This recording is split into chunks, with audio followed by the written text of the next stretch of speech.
하기 전에 여러분들이 오늘 처음 보시는 분도 계실 테고 왜 임상을 했는지 거기에 간단하게 인트로덕션을 먼저 하고 넘어가도록 하겠습니다.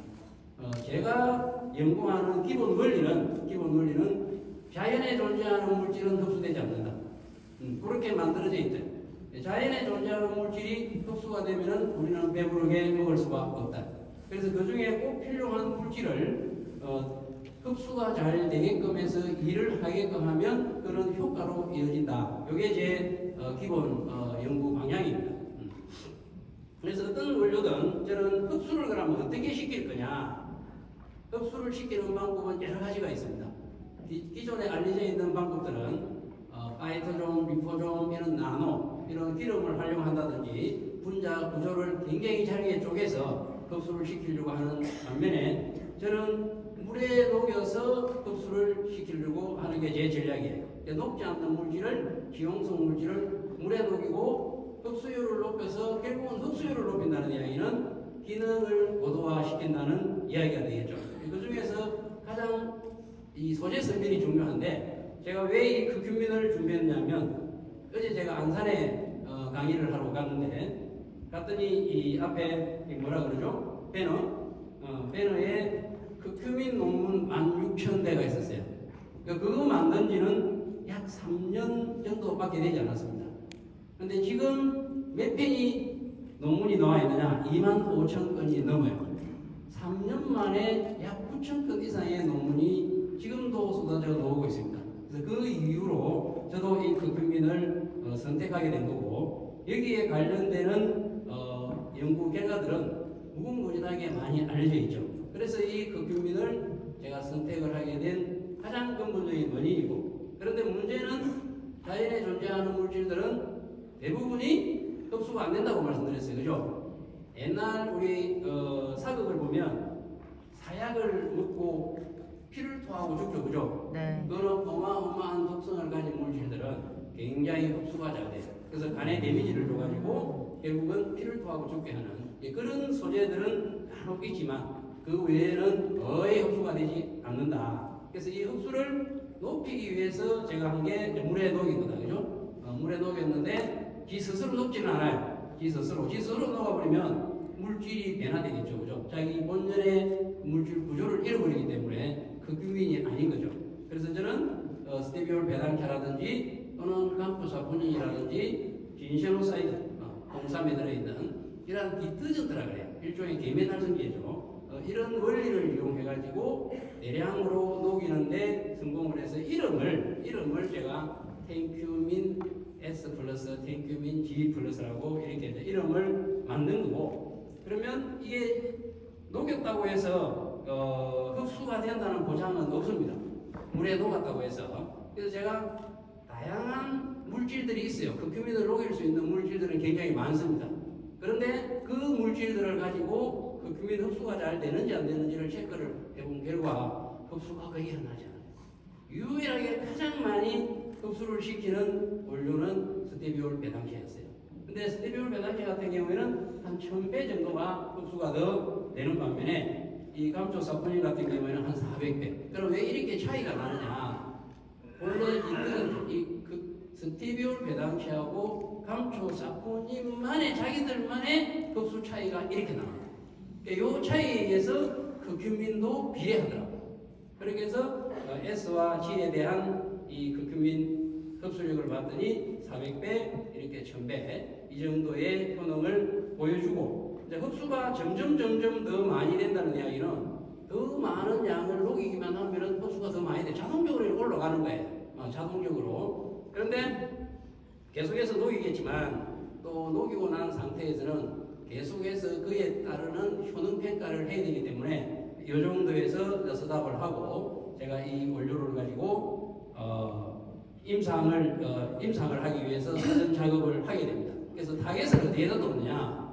제가 가고자 하는 방향은 많은 분야의 질환 분야가 있지만 특별히 건강기능식품의 목적은 우리가 치료의 목적이 아니에요.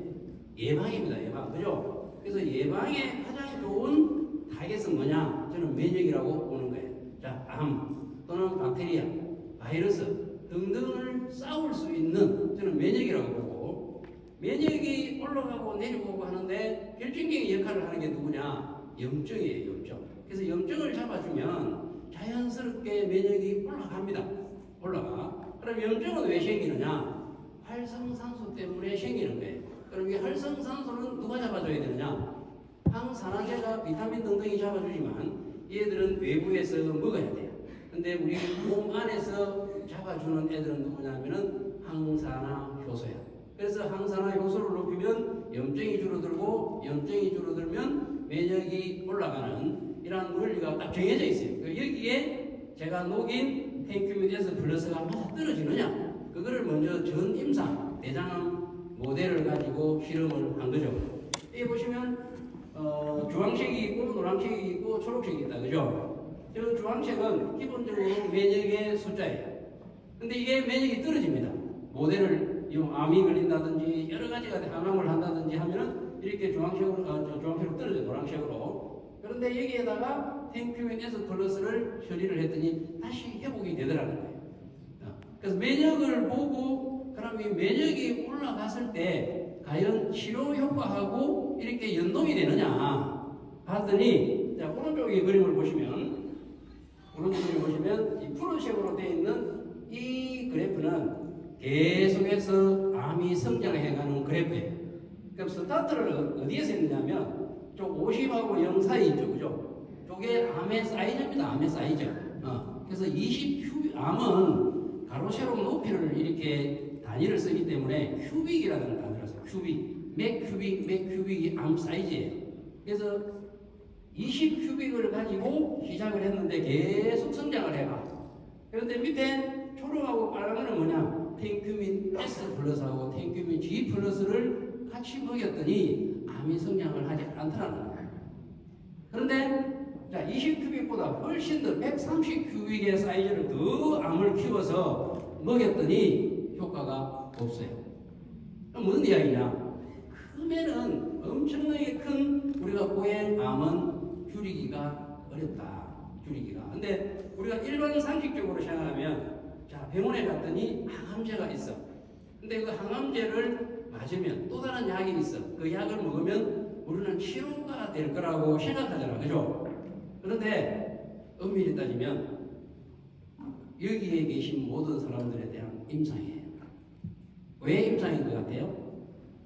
나한테 먹여서 임상을 한 게 아니고 이미 이전에 아주 몇십 년 전이 될 수도 있고 몇 년 전이 될 수도 있고 다른 임상 사람들을 모아서 임상을 한 결과이기 때문에 우리가 먹는 거는 전부 다 임상인 거예요. 그래서 100% 효과가 나타나는 약은 이 세상에 없습니다. 그래서 심지어는 미국에서는 16% 100명 중에 16명이 치료가 되면 약으로도 때로는 허가를 내줘요. 무슨 말씀인지 아시겠죠? 그죠? 그래서 이 결과들을 총 정리를 해서 저희들이 건양대학교 혈액종양내과에 IRB 승인을 신청합니다. 이 IRB라는 것은 임상심의위원회를 거쳐서 이것을 임상해도 좋다라는 기구예요. 기구. 그래서 거기에 넣어서 1년 반 동안 심사를 받았죠. 심사를 받는데 여기서 제가 하고자 하는 임상은 암 환자들은 대부분 항암을 하게 돼 있어요. 근데 정말로 암은 잘라낼 수 있다면 가장 좋은 방법이고, 잘라내도 일정 기간 항암을 하는데 자르지 못하는 환자들이 어마어마하게 많습니다. 그분들은 암 사이즈가 수술이 가능한 수준까지 사이즈를 줄이기 위해서 항암을 해요.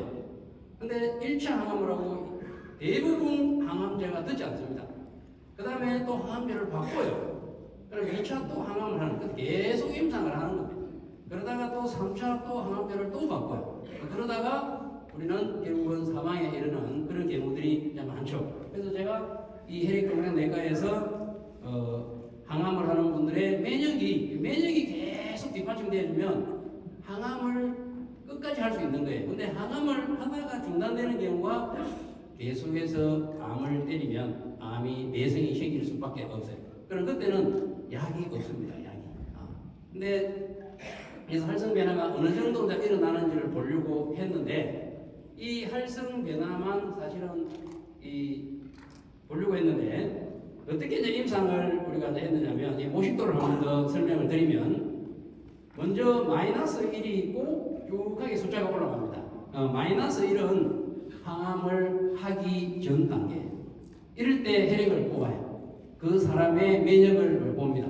그리고 4주, 그 다음에 12주를 지나고 나서 계속해서 1주부터는 계속해서 우리 대규모에서 블러스를 먹어요. 그래서 4주 때 피를 뽑고 12주 때 피를 뽑아서 면역이 떨어지는지 유지되는지 올라가는지 등등을 보는 거예요. 그리고 먹고 마지막까지 4주 동안 이 임상 제품을 안 줍니다, 이분들은. 그래서 4주 후에 다시 오라고 해서 피를 또 뽑아요. 안 먹었을 때는 그럼 면역이 다시 올라갔는지 내려갔는지를 보는 이러한 모식도를 정해서 이렇게 임상을 해라 라고 승인을 받은 거죠. 그래서 제가 컨벤션 때는 이 면역 인자만 제가 여러분들에게 보여드렸어요. 그런데 사실은 면역 인자가 목적이라 그것만 보여드린 거고, 그런데 의사 선생님이 양해를 구해서 이 면역 인자와 그 사람의 CT 촬영 또는 PET-CT 촬영 사진하고 비교를 해보는 게 제가 너무 보고 싶어서 부탁을 드렸더니 흔쾌히 저한테 그 자료를 주셔서 오늘 원래는 제가 일정에 없었는데 급하게 회장님이 발표를 해주면 좋겠다고 말씀하셔서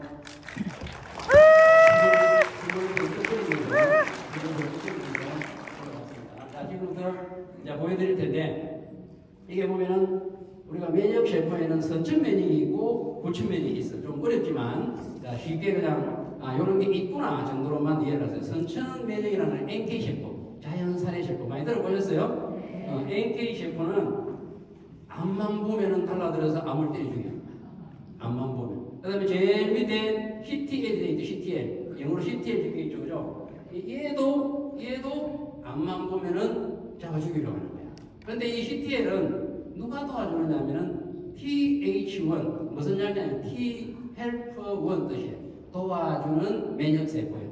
이게 도와주는 면역세포가 잘 도와주면 CTL도 같이 올라가고 두 개는 왔다 갔다 같이 해요. 내려가면 내려가고 올라가면 올라가요. 그래서 이거를 지금 현재 임상 끝난 분이 9분이고 제가 오늘 올라올 때까지 접수된 분은 현재 15명. 총 우리가 34명을 해야 되는데 그 사이에 또 많이 최근에 또 환자들이 많이 사실은 이런 표현을 쓰면 안 되는데 환자들이 많이 들어오면 안 좋은 거죠. 그죠? 제 입장에서는 빨리 임상을 끝내고 싶어요. 어쨌든 15분까지 이제 들어왔고 결론적으로 말씀드리면 NK 제품은 9분 중에 6분이 올라가 있다. 예. 보통 우리가 통계 처리를 수십 명을 하는 이유가 이런 통계가 안 나오기 때문에 많은 사람을 이용해서 임상을 하게 돼요. 근데 사실은 9명 중에 6명이 면역이 올라가는 경우에는 거의 없습니다. 그 다음에 TH1하고 CTL 보면은 78%, 60%가 다 이렇게 면역이 올라가 있더라. 언론에 나와 있는 거 보셨죠? 그죠? 네. 여기까지는 여러분들이 다 보셨고, 자, 지금부터는 우리가 CT 촬영하고 PET-CT 이런 걸 이제 병원에 가면 찍죠? 네. 그죠? 그래서 CT는 이 단청 촬영이라고 해요. 단청 촬영. 사람을 눕혀놓고 그 찍는 부위 뒤에다가 거기에서 받아들인 판을 깔고 위에서 방사선을 쬐요. 그러면 그 판 외에는 다 흐리게. 그 부분만 정확하게 우리가 눈에 보이게 쉽게 하기 위해서 다른 데는 흐리게 하고 거기만 선명하게 하는 게 CT 촬영인데 여러 가지 방법이 있습니다. 좌우로 하는 거, 원형으로 돌리는 거, 여러 개가 동시에 돌아가는 거, 이런 네 종류의 단청 촬영을 하는 방법이 있어요. 그 다음에 PET-CT라는 걸 많이 들어보셨어요. 그죠? PET은 어떻게 해서 개발을 했냐면 암은 당을 좋아합니다. 당을. 그래서 암 세포에 당이 이렇게 모여들어요. 모여드는 그 부분을 찍는 거예요. 그래서 빨갛게 보여요. 눈에 빨갛게 보입니다. 그래서 지금부터 이제 하나하나 제가 결과를 보여드리도록 하겠습니다. 여기에 이제 환자번호가 개인정보보호법이 있어요. 환자번호를 사실은 제가 실으면 안 되는데 지난번에 이걸 가지고 컨벤션 때 했더라고. 그래서 그대로 제가 이제 가지고 있어요. 누군지를 모르니까. 그래서 NK 셰프를 보면 이렇게 까만 점이 있는 거는 처음에 항암을 하기 전이에요. 항암을 딱 했더니 빨간 점이 밑으로 내려왔죠. 그럼 면역이 확 떨어진 거예요. 그러다가 이제 면역이 다시 치고 올라갑니다. 그 다음에 밑에도 DH1, CTL도 면역이 떨어졌다가 다시 면역이 올라가죠. 그죠? 그러니까 이건 아주 좋은 징조예요. 그래서 여기 보면 29가 이렇게 이제 처음에 이거는 먹기 전에 사진, 먹기 전에 사진. 자, 요거를 좀 더 쉽게 설명할 수 있는 거는 요거는 빨갛게 되어 있는 거는 PET-CT예요, PET. 자, 여기 보면 여러분들 30pt가 15pt로 되어 있는 거 많이 보셨죠, 그죠? 저기에 그래프를 한번 봐봐요. 까만 점보다 초록색이 다 위에 있나요? 밑에 있나요? 위에 있죠. 저기 위에 있어야 좋은 거예요. 근데 이게 10cm가 아니고 1cm예요. 0.53, 그래서 0.53mm 아시겠죠? 요즘 물으면 GPT한테 물어보세요. 다른 거는 잘 물어보더니 왜 이거는 안 물어봐, 그죠? 물어보시면 되고. 또 한 사람을 이렇게 이제 보면 이분은 면역은 아주 좋아졌는데 더 이상 암은 자라지가 않았어요. 사이즈가 똑같아요. 똑같고, 그 다음에 또 한 사람 이렇게 보면, 자, 이분은 NK 셰프는 다소 떨어졌는데 구천 면역 TH1하고 CTL은 많이 올라갔죠. 그죠? 그래서 이게 보시면 빨간 줄을 저희는 선명한 길이가 이렇게 흐릿하게 줄어들었어요. 엄청 줄어들었죠. 이분들이 사기인데 세 번째 항암제를 쓰는 분들입니다. 그럼 항암제가 먹을까요? 안 먹을까요?